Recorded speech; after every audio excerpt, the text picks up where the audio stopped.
हम अवधियाँ कैसे तय करते हैं?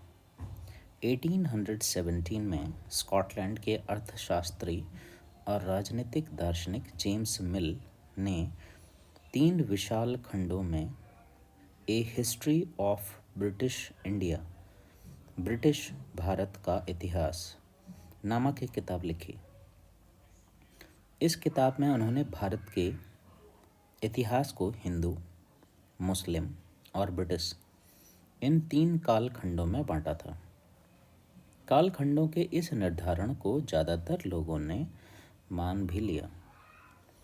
क्या आपको भारतीय इतिहास को समझने के इस तरीके में कोई समस्या दिखाई देती है? इतिहास को हम अलग अलग कालखंडों में बांटने की कोशिश क्यों करते हैं? इसकी भी एक वजह है। हम एक दौर की खासियतों, उसके केंद्रीय तत्वों को पकड़ने की कोशिश करते हैं।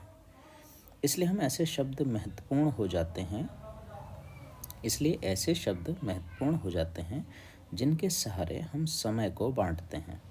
ये शब्द अतीत के बारे में हमारे विचारों को दर्शाते हैं। वे हमें बताते हैं कि एक अवधि से दूसरी अवधि के बीच आए बदलावों का क्या महत्व होता है। मिल को लगता था कि सारे एशियाई समाज सभ्यता के मामले में यूरोप से पीछे हैं। इतिहास की उनकी समझदारी ये थी कि भारत में अंग्रेज़ों के आने से पहले यहाँ हिंदू और मुसलमान तानाशाहों का ही राज चलता था। यहाँ चारों ओर केवल धार्मिक बैर, जातिगत बंधनों और अंधविश्वासों का ही बोलबाला था। मिल की राय में ब्रिटिश शासन भारत को सभ्यता की राह पर ले जा सकता था। इस काम के लिए ज़रूरी था कि भारत में यूरोपीय शिष्टाचार, कला, संस्थानों और कानूनों को लागू किया जाए। मिल ने तो यहाँ तक सुझाव दिया था कि अंग्रेज़ों को भारत के सारे भूभाग पर कब्जा कर लेना चाहिए ताकि भारतीय जनता को ज्ञान और सुखी जीवन प्रदान किया जा सके। उनका मानना था कि अंग्रेज़ों की मदद बिना हिंदुस्तान प्रगति नहीं कर सकता। इतिहास की इस धारणा में अंग्रेजी शासन प्रगति और सभ्यता का प्रतीक था। अंग्रेजी शासन से पहले सारा अंधकार का दौर था। क्या इस तरह की धारणा को स्वीकार किया जा सकता है? क्या इतिहास के किसी दौर को हिंदू या मुसलमान दौर कहा जा सकता है? क्या इन सारे दौरों में कई तरह के धर्म एक साथ नहीं चलते थे? किसी युग को केवल उस समय के शासकों के धर्म के हिसाब से तय करने की ज़रूरत क्या है? अगर हम ऐसा करते हैं तो इसका मतलब यह कहना चाहते हैं कि औरों के जीवन और तौर तरीकों का कोई महत्व नहीं होता।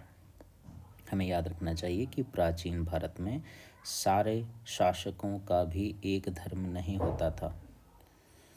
अंग्रेजों द्वारा सुझाए गए वर्गीकरण से अलग हटकर इतिहासकार भारतीय इतिहास को आमतौर पर प्राचीन, मध्यकालीन तथा आधुनिक काल में बांटकर देखते हैं।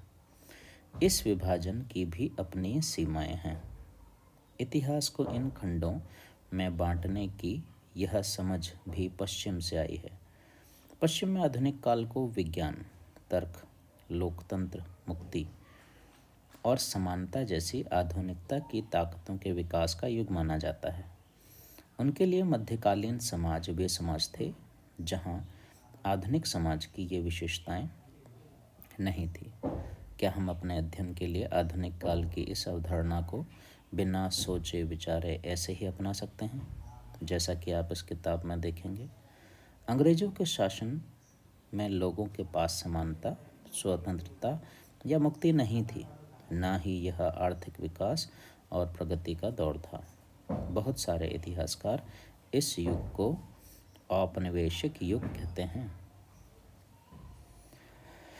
चित्र 3, वॉरेन हेस्टिंग्स 1773 में भारत के पहले गवर्नर जनरल बने।